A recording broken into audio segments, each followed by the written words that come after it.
Everyone thinks because you're a zombie, you don't know good coffee. Well, they're wrong. There's only one brew that gets my seal of approval. Deadly Grounds coffee is my guilty pleasure. The aroma is so intoxicating. It brings all of my neighbors out of the woodwork. Deadly Grounds coffee. Coffee to die for and zombie approved. It's good to get a little deadly. Use the front door! Oh, they're so disgusting. Hey, happy Tuesday, everybody. You're watching Splash Pages, the comic book club. Yeah. Hey, we got an awesome show scheduled for you today. But as always, Velvet Joker, how's it going, bud? Good evening, everyone. It's great to be here. Tuesday night, award-winning Splash Pages, a comic book club. Say with authority, Leo. With authority, my friend. With authority. I know. It's always great to be here, and we're going to talk about some different storylines and what's going on in the comic world and the nerdy news. Yeah. Perhaps. Yeah, totally. Some awesome stuff going on. Drew, how's it going? It's time to start the show. It's time to start the music. Time to light that. Hello, everyone. Welcome to Splash Pages. I'm sorry, everybody. I couldn't resist. The reruns just aren't any better, so you might as well join us. So, hello, gentlemen. It's nice. It's just like old times. Yes. Oh yeah. We're gonna be Jeremy might be joining us shortly. I don't know. I can't speak tonight. I'm sorry. It's the heat. Right, there you go. The heat. I know. That did not look like Deadly Grounds to me, Leo. It is Deadly Grounds in a Starbucks cup. It's easy transportation. Recyclable or reusable cups. But this is the chocolate peanut butter I'm drinking tonight. So we have a lot to cover today. And I do know that when we get going, it's like herding cats with a straw. So, so I guess let's get into the comic news first. And then we can jump into our two stories to review today. Again, that's Two Towers. Well, thank you for two stories on the road to Terrificon, from what I understand. AKA, next week. Yeah, Jeremy. Sorry. Oh, very quiet. I'm sorry. We don't understand volume control in the nerd world. But I'm glad you're feeling better. How's everybody smiling, doing? cackling, radio-headed looking SOB. We're doing good. Should I laugh? Sure. Nah, Go ahead. I'm okay now. All right. I have just the residual thing going on. You look like you can see like this eye. I almost look like I've had a stroke. Oh no. My eyes like. You really look fun. like somebody about to tell a story about Harry Potter when they first met Ron Weasley's grandfather. I was thinking more along the line of Forrest Whitaker, but maybe it's no, because what I'm saying is so pale. you're just so fragile right now. It's like, tell us a story. Tell us back when reefer was illegal, Grandpa Jeremy. Oh my God, those days. Kids today really don't understand at all what it's like to have like this inner fear of just seeing a cop. Like you may not even have anything on you. I'm just like they like walk around just smoking doobies everywhere and stuff, and they're like, F it. Tom Segura, have you seen his new Netflix special? No, I don't think so. I started watching it, and he talks just about this, talking about how kids don't know how it is about how to get weed nowadays. You just go into a shop and get it. But like back in the day, you had to get in the car with strangers, and he's like, Sit in a back alley. Oh yeah, it's like we're going somewhere. Where we're going? And like it's hilarious. You should listen. When I was really young, you were lucky if it was actually weed you were getting. But then you would spend like 20 minutes taking the sticks and the seeds out of it. Oh yeah, it wouldn't complain at all. It's like, this is great stuff. But guys, what's that got to do with comic books? Oh yeah. Well, so we have some news. So Rich messaged me earlier. I did. Yeah, so you have something you want to cover today. Yeah, it's pretty cool. Hasbro has released the Selfie series, which is they can put your face on a Marvel, Star Wars, Ghostbusters, and a bunch of other licenses that are really cool for $59.95. Wow! You put your face on an app, and they shoot out a little figure out to you right to your house. Wow, that's awesome. We have a preview of some of these. Well, Leo. Well, the really more secret part is not only do we find out this news, but we actually have a mutual friend, Leo and I, that works at Hasbro, and so they're working on a prototype. And Leo, I think, did you get the email, Leo? I got the email. Actually, he sent me several prototypes. Yeah, several prototypes. The first one coming up, and it sounds like these are coming out. This is an exclusive. Yeah. So an exclusive. So holiday season. Here's the first one here. Nice. Yeah. Nice. Little He-Man action on the Jar Jar Jeremy. Oh yeah. Jar Jar, you've been working out, for the 2022 holiday season. Beautiful. Yeah, and here's another one we got here. Oh my goodness, that's me. That is terrifying. That is terrifying. Yeah. Yeah, and the hits keep on coming. So yeah. Oh, that is beautiful. That dude is handsome. That is a rugged, Kiefer Sutherland in the early years looking Widow's Peak right there. That is and that's interesting. Venkman, huh? Interesting. Venkman. Nice. That dude can get it. Yeah. Now, so if you want, what is there one more? I feel like there's one more missing. Is there Leo Pon as Han Solo? No. No. I didn't have time. It would have been pretty great. I also suddenly realized, because I'm doing this recording in bedroom because it has air conditioning, I look like I'm here for a Splash Pages slumber party. Like, that's my God, this is gonna be so much fun. Let's do this. Yay. Just gonna get comfy in our PJs. I was like, I'm hugging it. I'm sitting in the bed. I'm sitting upright. I was like, well, there's no going back now. We're recording. But so because our last couple episodes have been, let's say, distracted, I think we should try to follow a little bit more of a linear train of thought. So does anyone have any news? Totally agree. Yeah. So Hellboy creator Mike Mignola returns with Hellboy in Love. Mm-hmm. Who could it be? Who could he love? Who could it be now? I'm good. I'm fine. I'm very excited.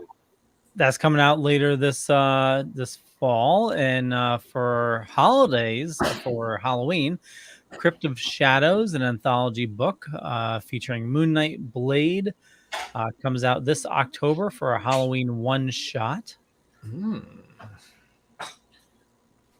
There also, Leo, there's also other news from Mike Mignola. He's actually doing a one-shot, an independent one-shot through Dark Horse. I know because I actually covered the press release for Screen Rant.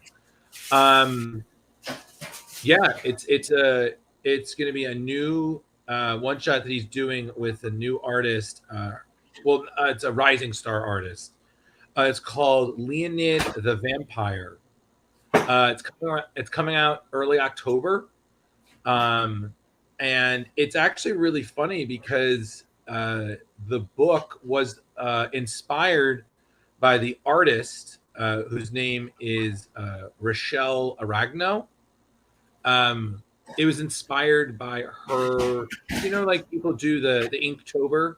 Artists will draw like spooky drawings for October. She did this portrait of a young vampire girl, and he said he just immediately a story just piled out of him. So he said it's going to be the first of a couple of collaborations he's going to do with her. The story sounds really cool. I'm not going to lie. I mean, they only revealed small details about it, but essentially it's a small village that comes across a shipwreck that has a coffin inside it and an even smaller inhabitant. And I'm sure you guys can guess where that goes. Cool. But yeah, so that's supposed to come out October 5th. It's called Leonid the Vampire Miracle at the Crow's Head. So I definitely recommend people checking that out. Nice. Especially if you're a Mignola fan like yours truly. Nice. Also on the docket, Disney released some footage for Andor ahead of San Diego Comic-Con. Oh boy. Yeah. That's this weekend, right? Yeah. Oh boy. Well, not Andor, San Diego. No, I know. I'm just saying. No, I'm saying San Diego. Yeah. That's wow. Okay. Yeah. As a matter of fact, they released the panel schedule as well today. I'm going to pull up I don't want to play the volume. Let me share my screen. I saw Athena Finger and her fiance Rick. They were going out to San Diego. Yeah, they're going to have a panel, I believe. Oh, okay. Nice. Yeah. So, Leo, what is this about again? Remind me. This here is prequel to Rogue One. Oh, okay. Yeah. So it's going to be coming out August 31st, and August 17th is going to be She-Hulk. August 17th? Very excited. Yeah. Nice. Did we just lose Jeremy? But we lost your audio, Jeremy.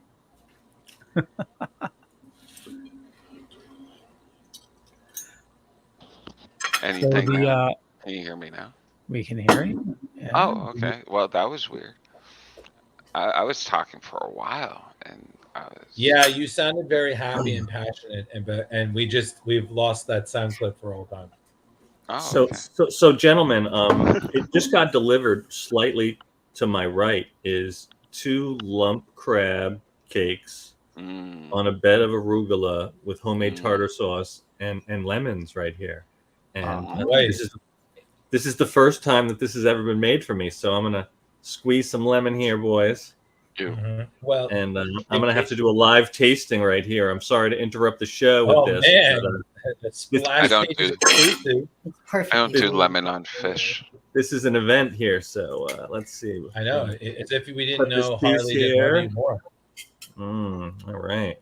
Yeah, look at that. Got some nice lump crab up there for you, everyone. Yeah. We're gonna throw a little tartar sauce on that bad boy. Down where it's wetter. Tartar sauce for better. Take it from me.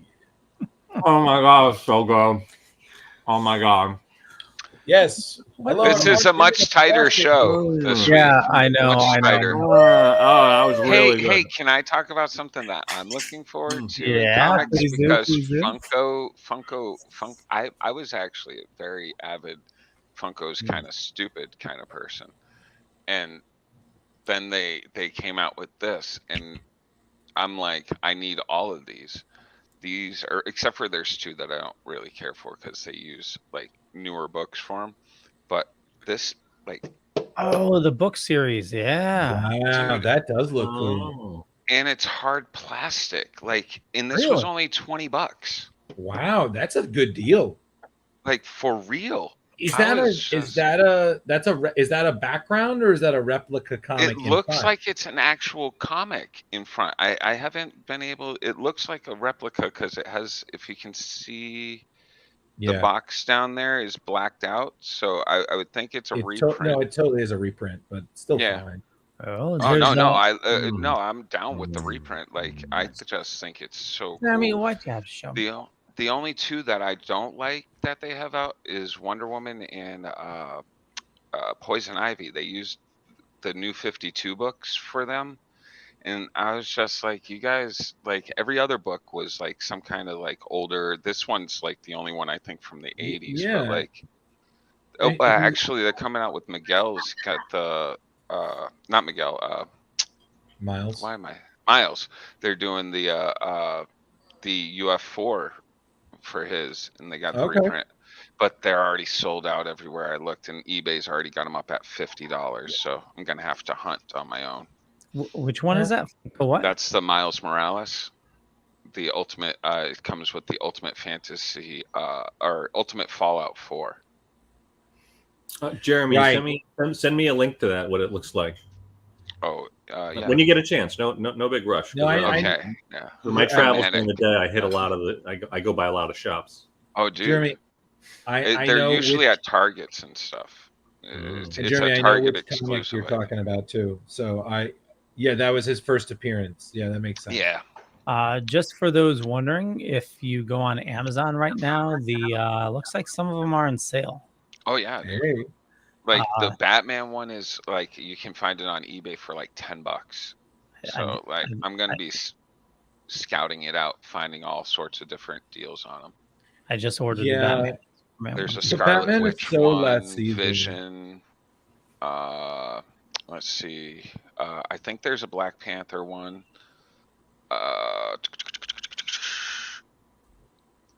My brain's fogging on me.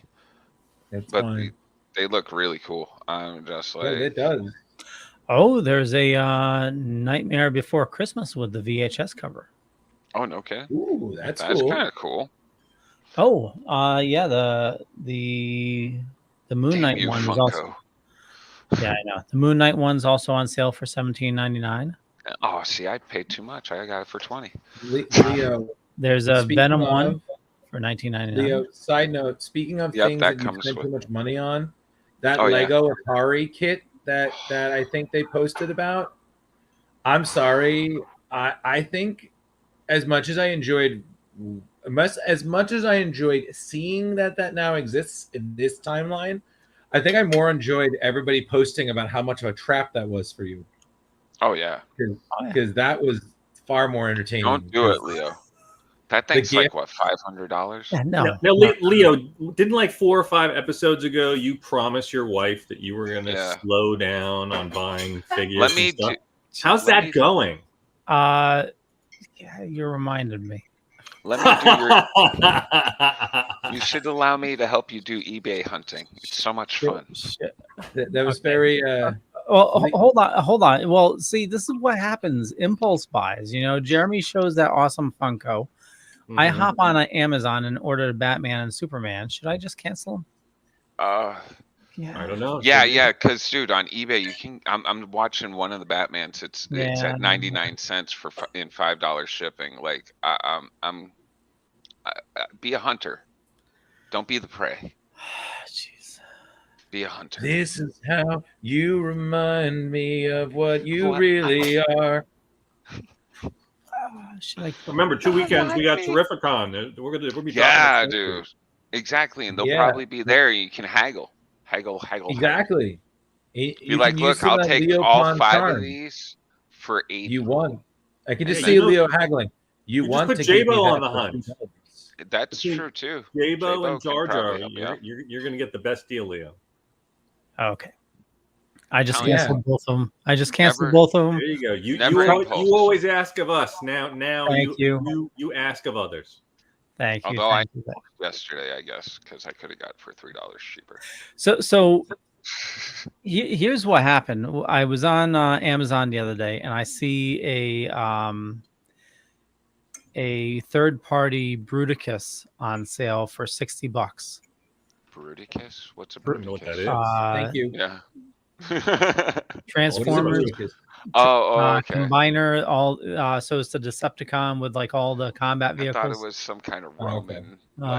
So Yeah, there's an oversized. So like if you see behind me, I have an oversized Devastator. Mm-hmm. So there's a oversized Bruticus. It was on sale for $60. And I was so close to ordering it, but I decided to be a good boy and decided not to order it. Mm-hmm. Trying to Terrific curb my thought. spending a little bit, you know. So Leo, is that a Constructicon? Yeah. It is. It is. When they all come together, they Hey, form. Jeffrey Peterson, how's it going? Hey, Jeffrey. Yeah, Jeff. But you know what this means, Leo, is that Yeah. when I see you, it's time Don't touch me. I'm going to give you a little reward for your restraint and whatnot. thank And you're gonna laugh when you see what it is. It's very subtle, but it's iconic.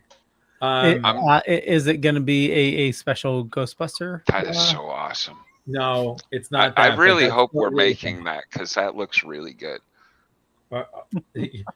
Jeremy, if you want, you can see that in for real, and it doesn't need to be an action figure. For $3.99, you too can break your back wearing a prop proton pack, 60 pounds or more. Oh no, thank you. No, I am curious I give you what the quality props. will be like, because I mean they've had similar things at cons where you could put your face on a character, and the quality, at least in my experience, has not been great. That's what I was saying, but I wasn't on mic. My ex had one done of her friend. It was like $150, and it looked like shite. I was just like, you paid for. I would not have wanted that. But in the price point here is $60. So I'm really like, how good is this? Yeah, I think I paid $80 for a Joker with my face on it, and I think I brought it home and put it in the drawer and never looked at it again. Yeah, they look like grainy and like it was. Well, it all depends on the type of 3D print they do. You know? It almost looked like they made it with sugar, like for real, and put it on a cake. That's like I was like, what the fuck's wrong with that face? It's all pixelated and stuff. I'm like, well, no. let's hope Hasbro has it right. Yeah, I hope so. I mean, if they've got to be, but $60, that is such a good price point if it's good. Yeah. Did anybody else have any other comic news? Because I got to be honest with you, I did not. I didn't look at much. Overstreet Price Guide number 52. Not that I'm buying it or ever would. Comes out tomorrow. Okay, nobody cares. I didn't realize they were still making it. Yeah. Oh yeah. I was also 52. Like, oh wow, that's still a thing. Okay. Let's see. That's got to be confusing. Oh, Florida Man #1 comes out from American Mythology Productions. It's writer Mike. I think it's Barone, but it might be Baron. It looks really cool. It was a Kickstarter and had a trade paperback come out, and I guess now it's going into a series and whatever, and it looks really funny. You know, Florida Man. How could it not be funny? And then there's this other book that I'm kind of interested called Artist Elite Presents #1. Tyler Kirkman's supposed to be a part of it, and Brett Booth. I'm not exactly sure if it's just like a one and done, but I think it's a formation of a whole new like comic book universe. Interesting. And it seems kind of cool. All right. I saw Bob, our guest from a few weeks ago, Bob Ticat, I think is the correct way. He had a sneak peek of a picture of Casey Jones with an interesting T-shirt on, and he said, "Look for news coming soon." So maybe he's got some new Turtle stuff going on. No, that'd be cool. You know, I think that I've been brown nosed in the man. I think also a lot of the news is kind of been pushed aside because of San Diego. I mean, San Diego is always like the big announcement for projects, trailers, comic stuff and whatnot. So I think honestly, we probably was a slow week. Like next week, we're gonna have to put like 45 minutes just talking about what San Diego revealed. Oh yeah, next week's gonna be big. But so a couple news items that I had. Madam Web gets pushed back to late 2023. Who cares? Well, if you didn't care about this, how about this? There was a hidden teaser for Detective Comics 1062.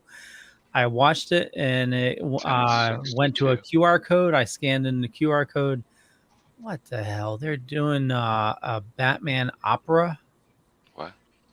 Yeah. Okay. In their defense, they did do a piece of that in Batman Beyond, and it was really funny because it was Kevin Conroy singing, and if you've seen that, he's got a pretty decent voice. No. know? Okay. I did see that, and I thought it was great. But this here is print. Yeah. It's going to be It's a gothic. I don't know. 4 issues, starting with issue 1062. And it's an opera. Leo is already over it. Yeah, I am. Hold on. Let me bring Sounds up. really weird. Yeah, let me bring up. Enough Joker's going to be a musical. So writer Ram V and artist Raphael Albert QQ take stage in Detective Comics 1062. Gotham City transforms into a gothic opera in Gotham Nocturne.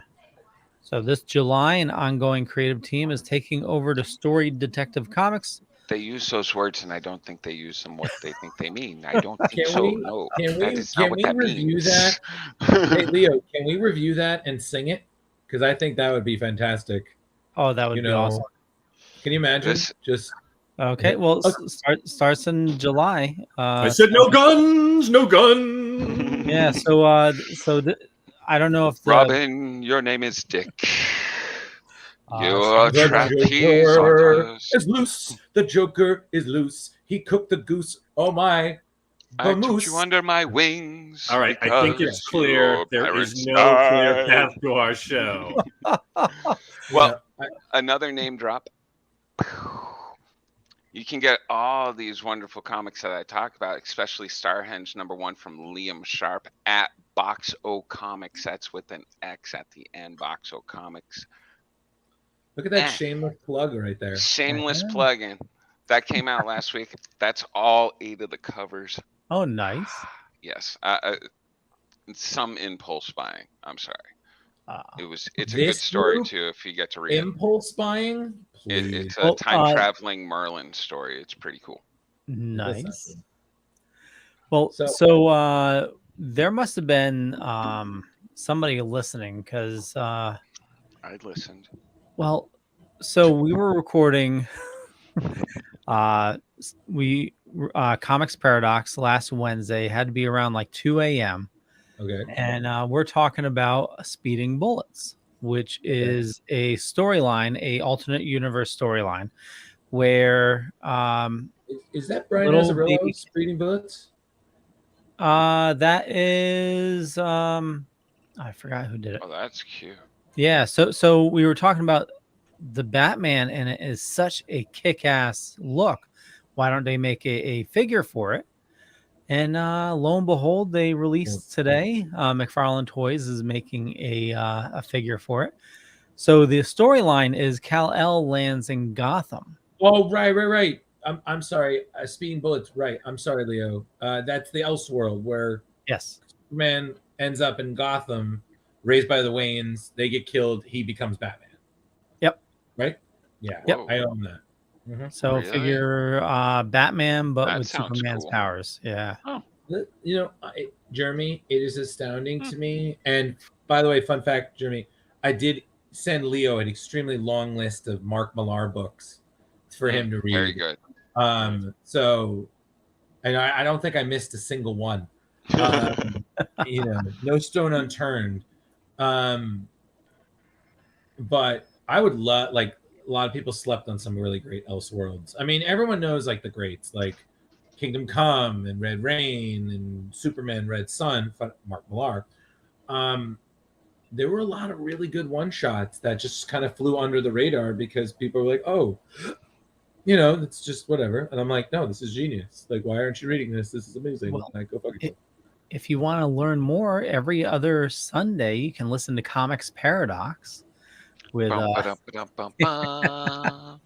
No, with Justin, myself, and Brandon, where Brandon picks out a different Elseworld each book. Really? Yeah. Dude. Hey, when you guys are sharing those, you should share the links because I don't know where I'm supposed to be going to find the actual podcast besides dorkening.com. And can I try being like the Stan Lee of the Dorkening? I would love to make a cameo on every show. Because you just said that, and I was like, where? How many Elseworlds do I have? Ooh, that's spicy. What? Yeah. What? I'm sure we can arrange that. Also, Zack Snyder's in the news today. Did you read that? Yeah, that's kind of not surprising. Unlike Brandon, I liked the Snyder cut. I thought it was much better than the original cut. Not that I disliked the original cut either, but I'm a lover of bad movies, it seems. Why are you singling him out on this, Leo? Like, you just giving him the spotlight. Like, are you trying to make him a target? And we still don't know what this mystery Zack Snyder news is. Tons of bots, podcast brothers. Tons of bots and stuff were made to help share the build the Snyderverse, whatever fucking bull crap those toxic people were all about. Like, I wasn't one of those people. I was just I'll watch it because it came out. I was like, cool. I thought it was a cohesive movie, this Snyder cut. I thought it was too, and dude, I was way more into it, and the 4 hours flew by for me. So you know what, Jeremy? Because I like you and I respect you, I'm gonna withhold my opinion. Yeah, it's strong Brandon, opinion. Everybody else tells me how horrible it is. I know it's bad. No. Listen, I enjoyed it. Listen, when you shine a turd, it's still a turd. Jeremy, I have sat through some truly horrible superhero films, okay? Like, people can criticize the Snyder cut as much as you want, but it's just one of those, like, y'all have never watched Steel and it shows. Oh, man. Okay. For real. Y'all have never watched the original Howard the Duck and it shows. You know? And I love it. Love it. You know, but I enjoy Howard the Duck. I do like Howard the Duck too. I can't deny it. Male misogyny all wrapped into that little 80s flick. That is so good. So good. And how many furries were born that day? Oh, for real. Like, I'm telling you, like, so many guys were just like, I Leo, want to dress up like a duck. Leo, it was a reverse Alderaan. Instead of a million voices silenced at once, it was 100 that just cried out in unison as they were born. So, exactly. Oh, did you guys watch the newest episodes of What We Do in the Shadows? No, is it out? Yeah. First two are out. It's just the first two, right? I'm so pumped. I love that show. So good. So good. Honestly, it's one of the best shows that me and Angie watch together. Also, fun fact, I'm almost done with Stranger Things. I just have the finale. And this, I think, is my watch it in favorite 2 parts. season. I would say watch it in 2 parts. Oh, yeah, it's 2 hours. I like, for me, honestly, but this has been my favorite season. It's just, the stakes have been great. Everything has just been fantastic. Argyle cracks me up. I was just like, what a great stoner stereotype, but still fresh. And again, I just think that this year we've been blessed with a lot of really great television, and I'm so thankful because I'm like, well, the world is on fire, but it's still got good TV.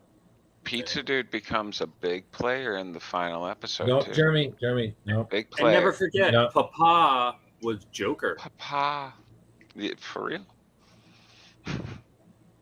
And we didn't talk about it, but Miss Marvel finale last weekend.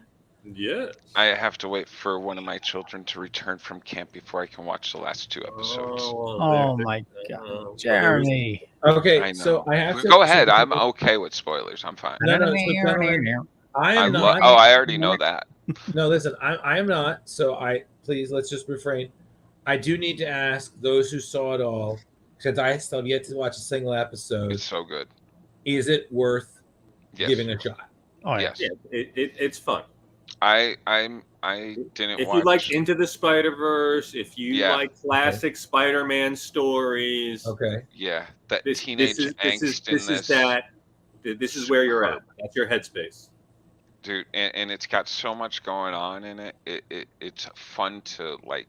It's fun to watch. Like, it's There's one episode that I think some people are mixed on where they do like a lot of history stuff, but it all ties in at the end. So Okay. yeah, I still enjoy it. It's hard to say without spoiling anything, but it's yeah, it's MCU world changing, you know. Okay. Well, listen, I will give it a shot once I'm caught up with all the other shows. See, know what's annoying about saving it to watch with these children is none of them will even get that reference. I'll be sitting there and I'll be like, "Do you know what that means?" And they'll be like, "What?" And I'll be like, "Blah blah blah blah blah blah blah blah," and they'll be like, "Uh-huh." Dad, don't. Thank you, Colin Dad, Robinson. you're such a nerd, Dad. I'm sucking all of your energies right now. Thank you, Vecna. I'll talk about this real quick because my new issue just showed up, so I have 2 so far. Oh, With, look at you. Comics with Hold on, 2 of the same issue? No, Oh, two different ones. 2 strong hands. Hey. I'm loving Popeye ripoff. Yeah.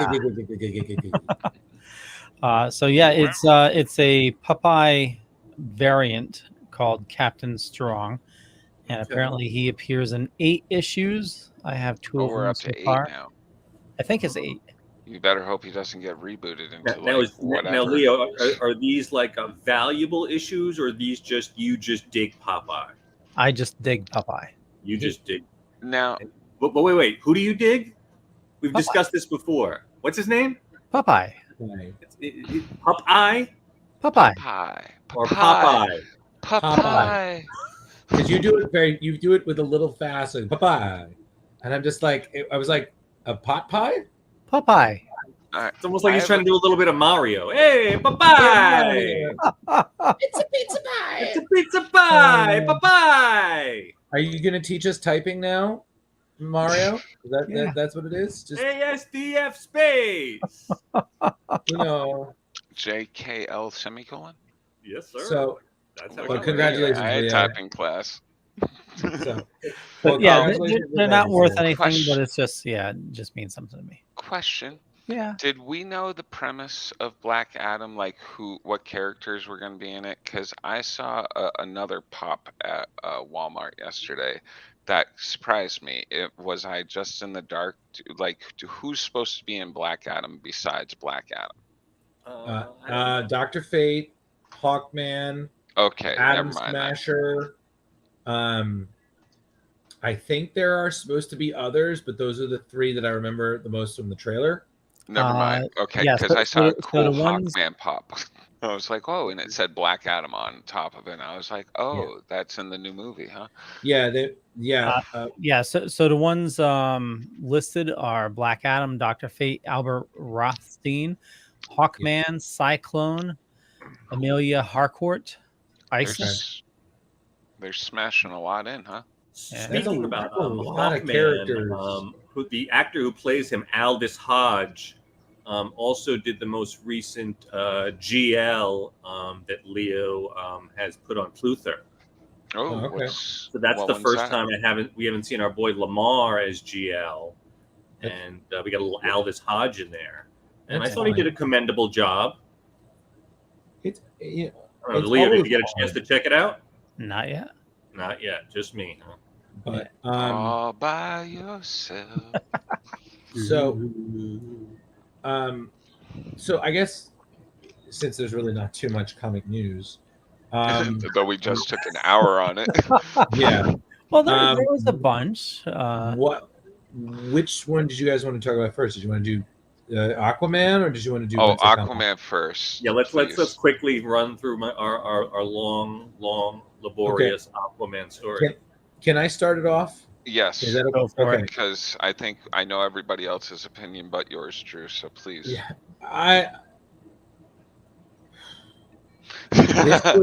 This was one of the harder reads for me. One, because I'm going to be honest with you, I'm kind of glad that a lot has happened since then, because I feel it's really enhanced the character. Because I'll be honest, with all due respect to the creative team, I was kind of bored a nice chunk of reading this. It was just, the villains were very hokey. Felt like I was really reading something that was very dated. The villains are very hokey. The dialogue is ridiculous. It was odd seeing Mike Grell on something that had nothing to do with Green Arrow. So that threw me for a loop for a bit, because I'm like, okay, what? Yeah, and Bob McCloy did some of that too. Yeah. From a New Mutants fame, who will also be at Terrificon. Mm-hmm. Yes. So it was okay. I mean, again, this is not the worst comic I've ever read. No, still not the worst. Would I own this? No. But I do feel that I could probably say one issue is probably the worst comic I've ever read, but I don't know which one it was. But my point being is, I think that it, just in my opinion, I've read Aquaman stories that I enjoyed more. But I do see why the storyline exists, because this was one of the first losses Arthur Curry really had as a character, And let's just be real here.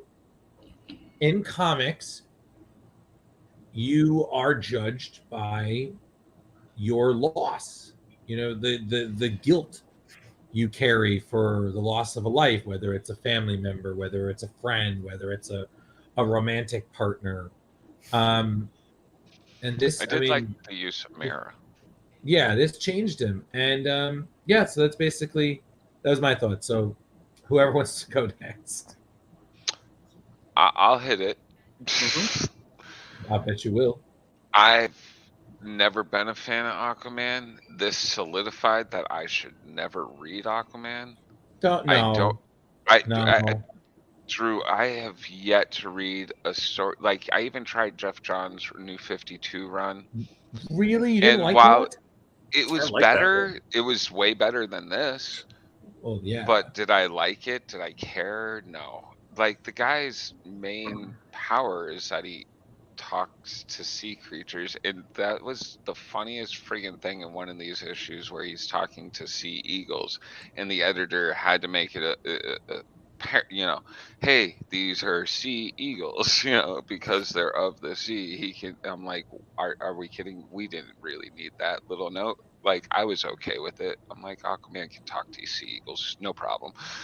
Like, everything. I had fun reading about what's that really hokey friggin' the fisherman? Was it the fisherman? The I don't know. He was so hokey. Yeah, the bad guys were very hokey. And the puns came out. It was so good. I was just like, that's so like 60s in the 80s. I was like, what happened? But once the story really moved on, it did pick up a little bit for me, and I can appreciate different aspects. Like, as I said, I like the use of Mara. I thought that Aquaman, had a lot on his plate. He's the king of Atlantis. He's also trying to be a superhero, and it's understandable that, like, he's trying to, like, just doesn't have the time for all of this. And I guess that shows how human Aquaman really is, or whatever.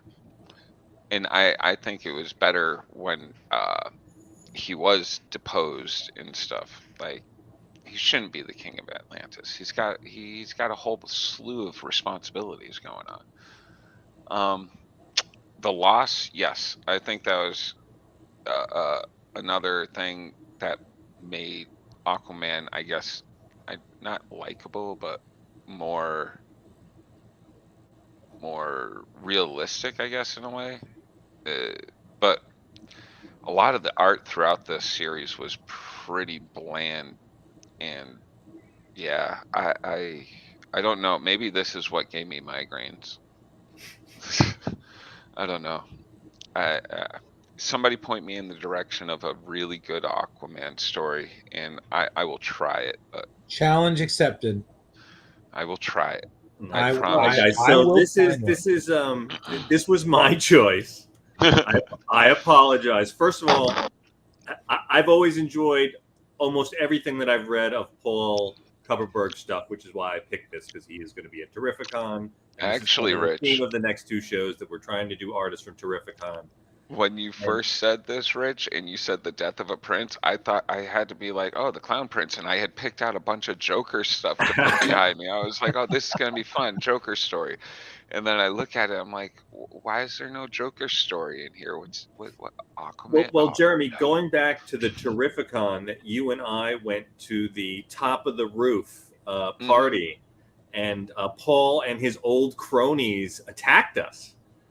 And ever since then, I have tried to bust Paul's balls about the fact that he killed Aquaman's son. So I'm like, I got to read this story. I've never read this story before. Little did I know that the story started at the beginning of the year and went all the way to the end. So we literally had to read like a whole year's worth of Aquaman stories. Correction. Correction. Years. I'm sorry, Leo? No. 4 years. 4 years. 4 years of Aquaman stories. This storyline went from 1974 to 1978. 25 issues. Right. Now Paul it ended when I was born. Issues. I think he wrote like the last 3 or 4 of them. Yeah. Yep. Where the story comes up. And listen, I agree with I more lean toward where Drew says it's not the best, it's not the worst, but more the end of it. I mean, what actually happens, the ramifications to Aquaman's life. You know, he loses his child. He loses his close connection with Aqualad because they end up fighting and almost killing each other. He loses his child. He loses his kingdom.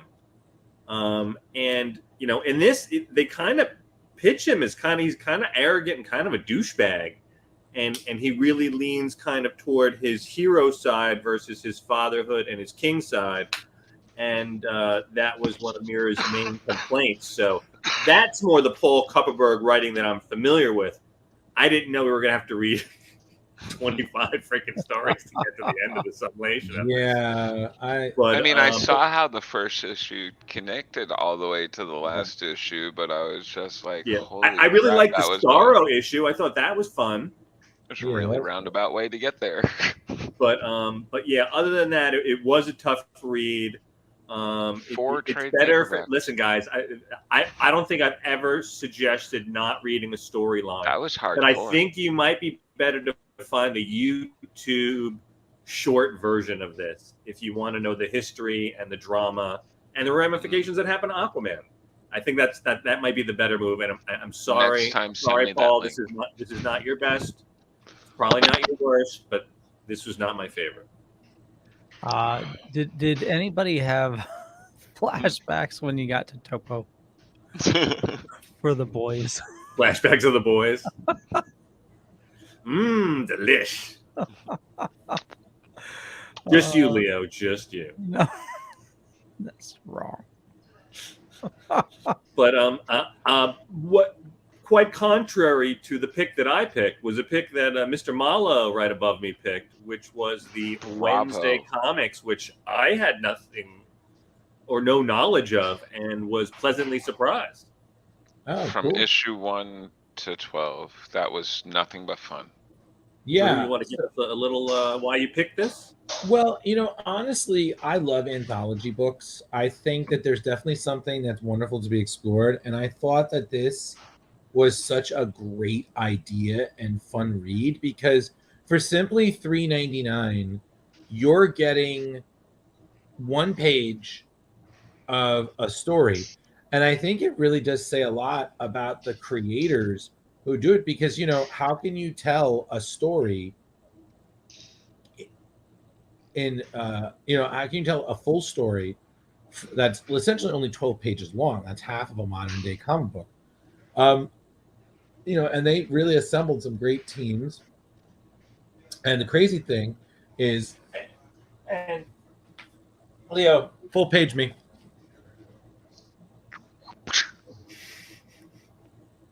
There he is.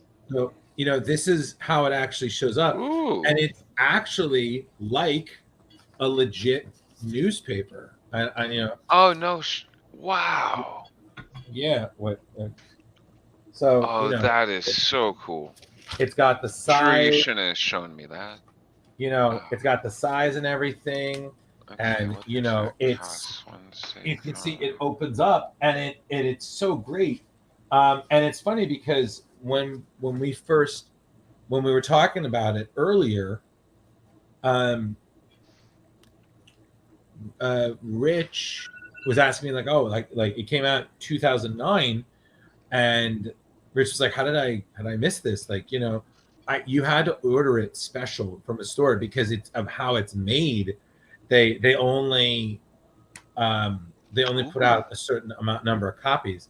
But yeah, each story, there's literally something for everybody. And I also like that because I felt that everybody could have a favorite and maybe one of us could all agree. And plus, like I said, it was really nice to just read a story and it's all different. And there's a little for everybody. So honestly, I would love for us to discuss each one and which ones were their favorites. I mean, I know which ones are mine, but so that's why I chose it. And two of the people who contributed to this are going to be at Terrificon. We have Dan DiDio, who did the Metal Men. I like the way you pronounce that. And you also have also work on the Metal Men. You have Jose Garcia Lopez, both of them, and then Walt Simonson, who I think has been Terrificon. I feel like he has.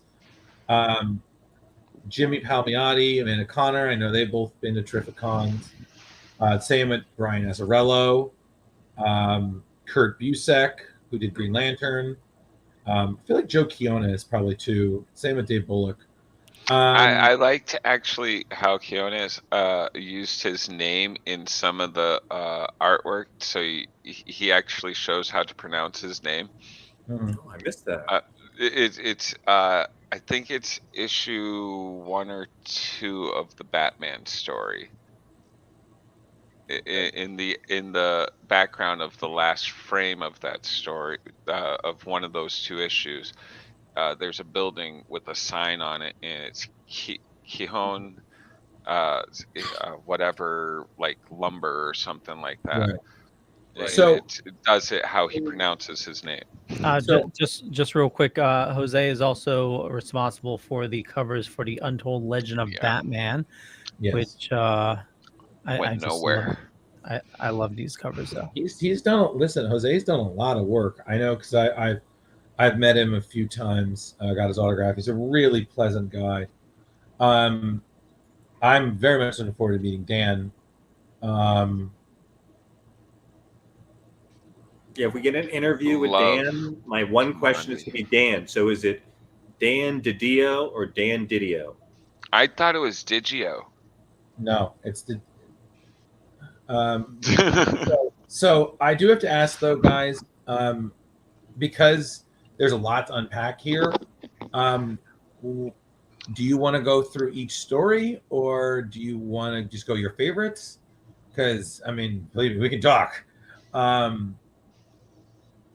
Well, I say let's start with our favorites and go from there.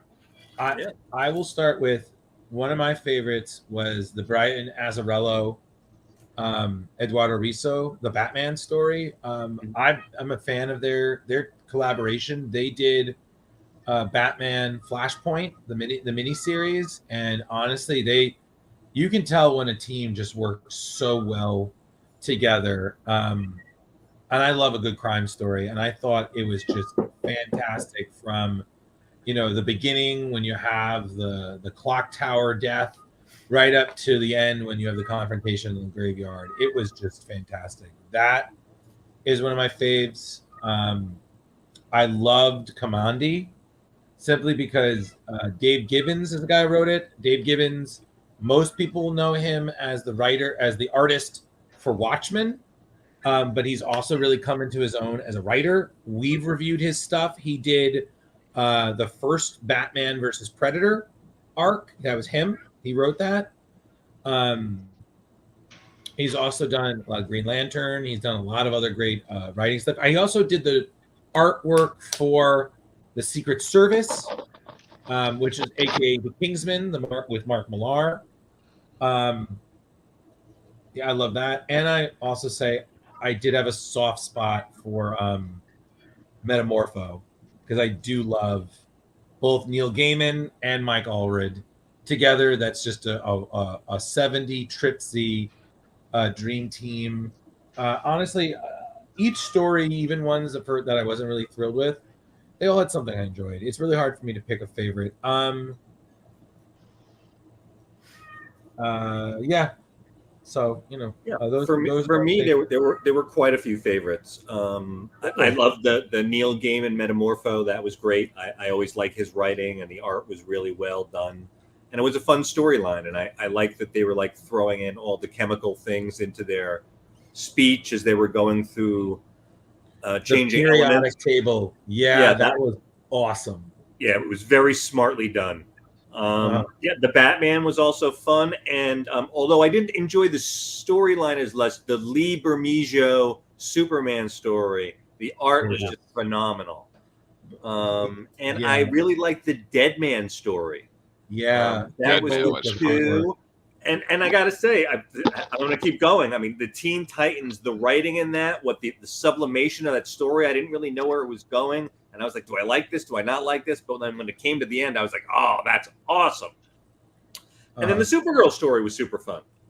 Yeah, chasing after Crypto and Streaky. Yeah, how could you not enjoy that? I also will say I did enjoy Paul Pope's Strange Adventures. I felt it had that.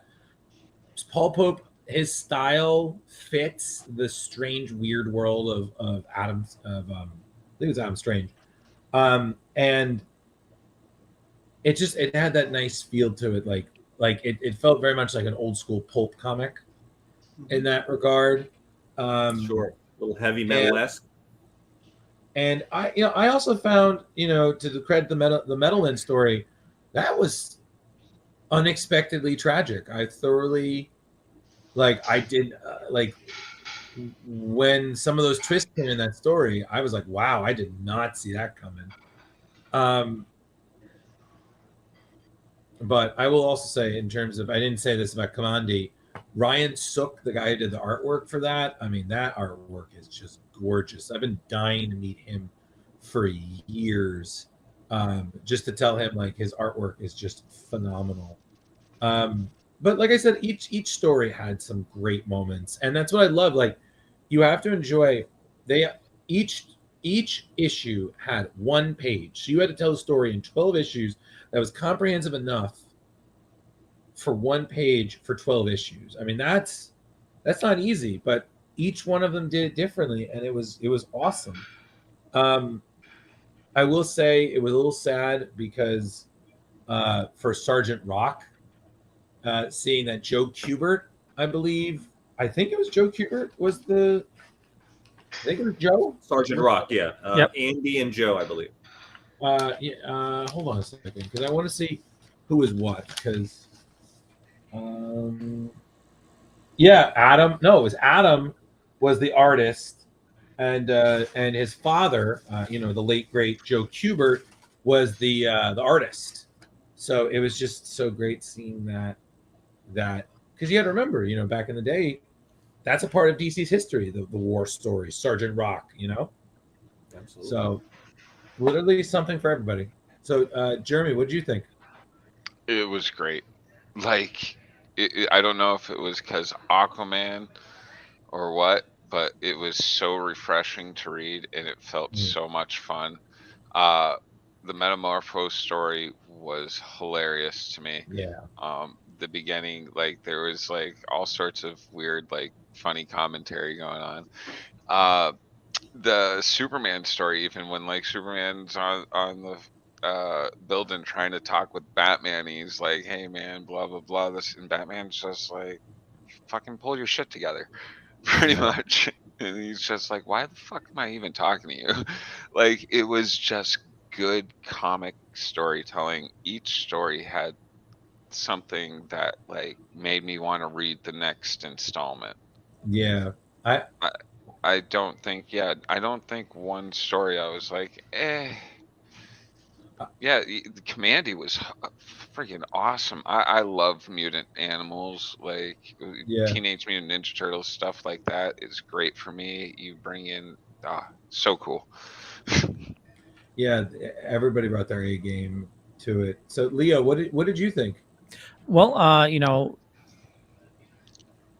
the Lee Bermejo Superman story, I actually adored. I love his artwork. Yeah, The Batman story was good. It could have been a little better, but it was, I enjoyed it that, they had to cover as much as they could in one page. Like that first Batman page, like as soon as I started reading that, I'm like, wait a second, it's just one story in one page. This is how the whole thing is going to be. And it was like, that's going to be difficult. But yeah, I enjoyed the Batman story. The Flash story it got so bizarre. And then that twist at the end is like, that's why everything's completely fucked up. Yeah. The Superman story, I really enjoyed, like at the end, when he realizes like what's happened and, right. He goes, oh shit, I got to go back to Metropolis, because we have the aliens there. But if you catch that little newspaper clipping with Batman. Yeah.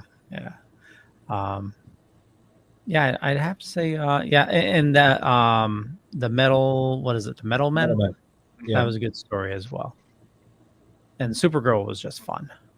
Yeah, Supergirl was fun. And I also got to say, I enjoyed the team up between Etrigan and Catwoman, just because you wouldn't think that would work, but the way that Walt Simonson and Brian Stelfreeze, both who I've met, and they're great, fun people. It was, again, fun. It was nice to read some non-continuity, simple storytelling. Like, this is not rooted in the New 52. This is not rooted in the past. Everything. This is just a good old-fashioned fill-in-the-blank story. Did it bother you, Drew? At least it irked me a little bit that Etrigan did not rhyme.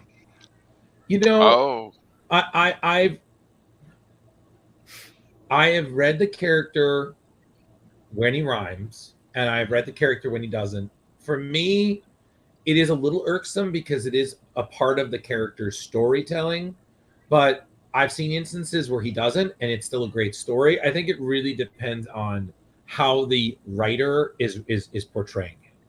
Like, for instance, I love when Garth Ennis and John McCrea were doing Etrigan during their time on the Demon, because the rhymes were very weird and bizarre and clever, and had that sort of devilish wit.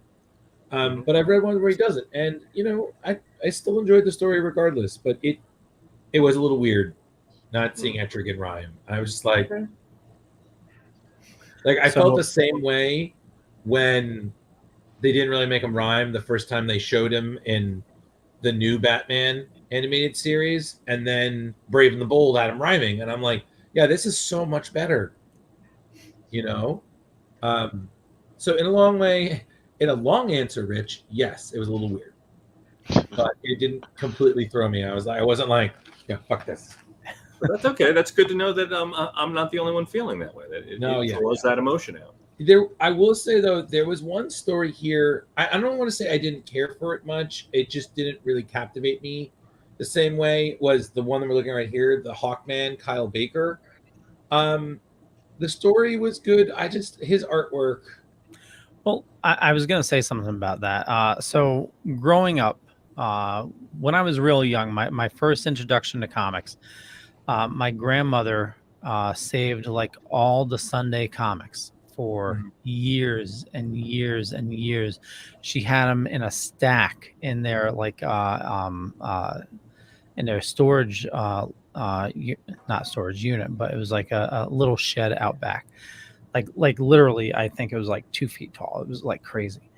And I just remember going through all those and absolutely loving reading all the Sunday funnies, except for friggin' Prince Valiant. Like every time I got to that, I was like, what the hell is this crap? And I'd skip past it. And that's what Hawkman reminded me of. Like the artwork like this was like, oh shit, this is the Prince Valiant part of the book. So yeah, I just skipped over Hawkman. Damn. So, but the grudge is still there. You never forget.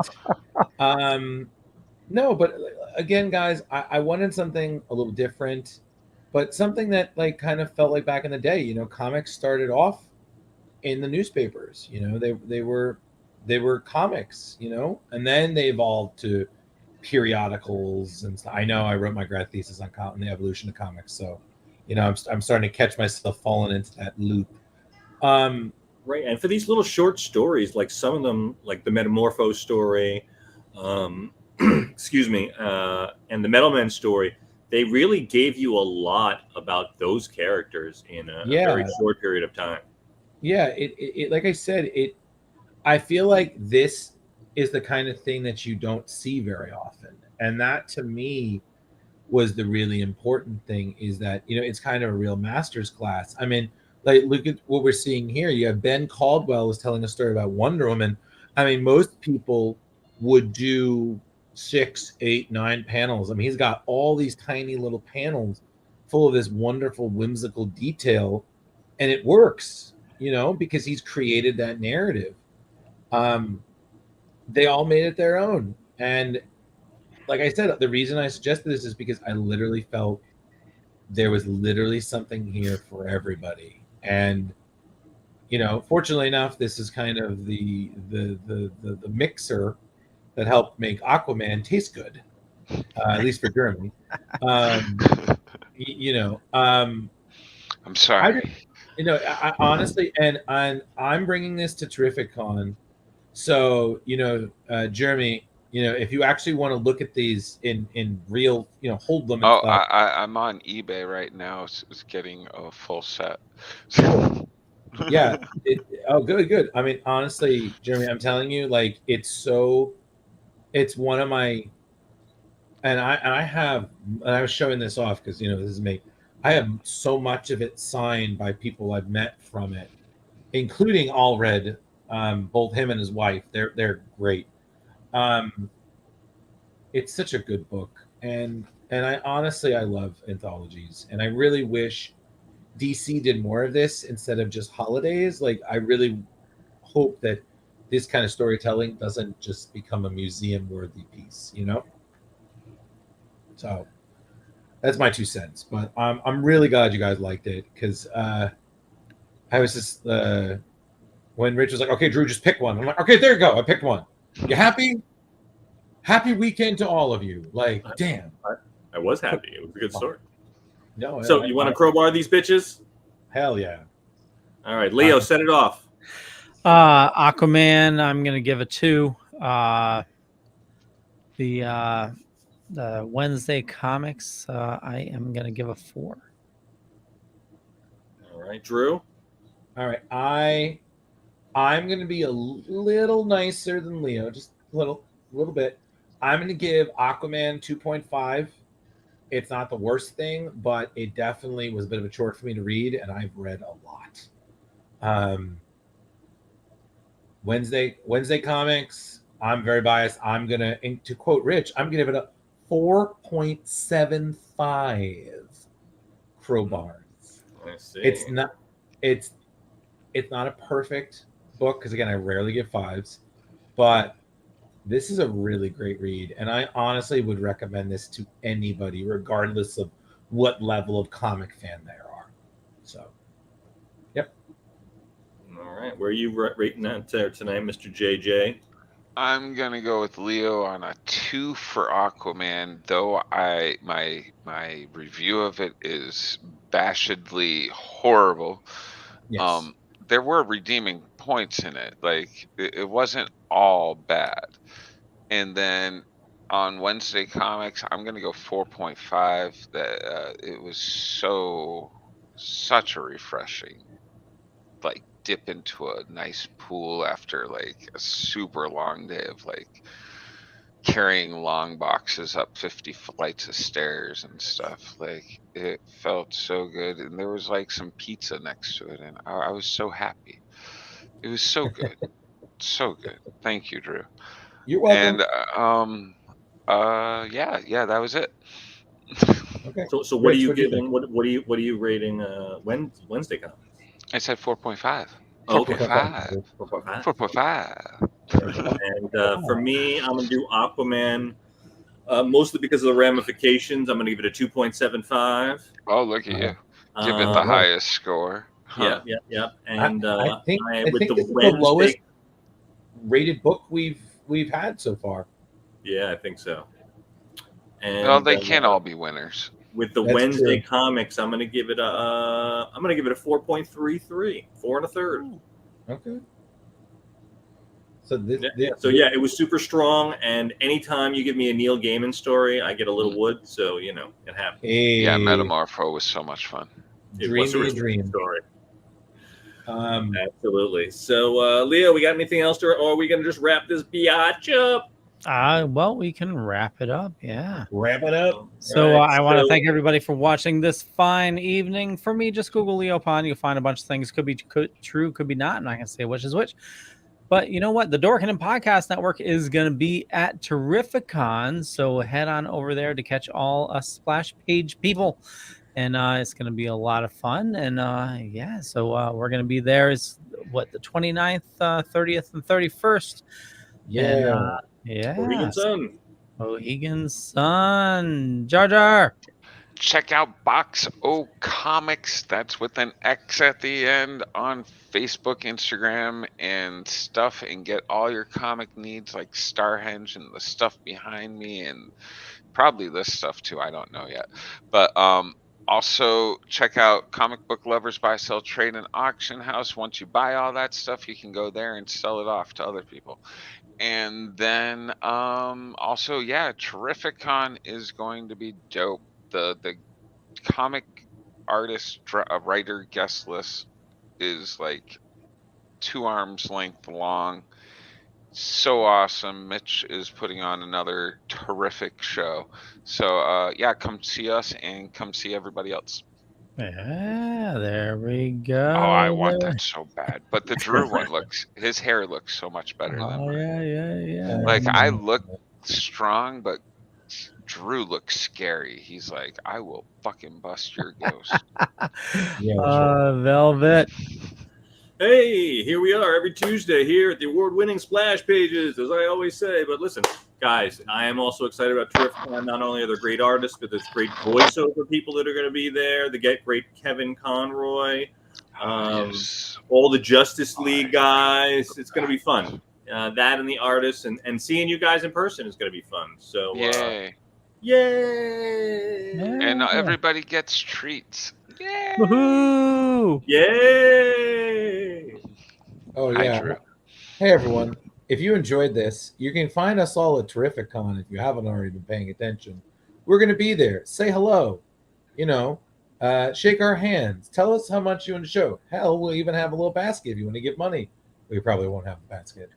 But we're here. We love what we do. We can't wait to be at Terrificon. It's going to be a great show. We're going to be so busy.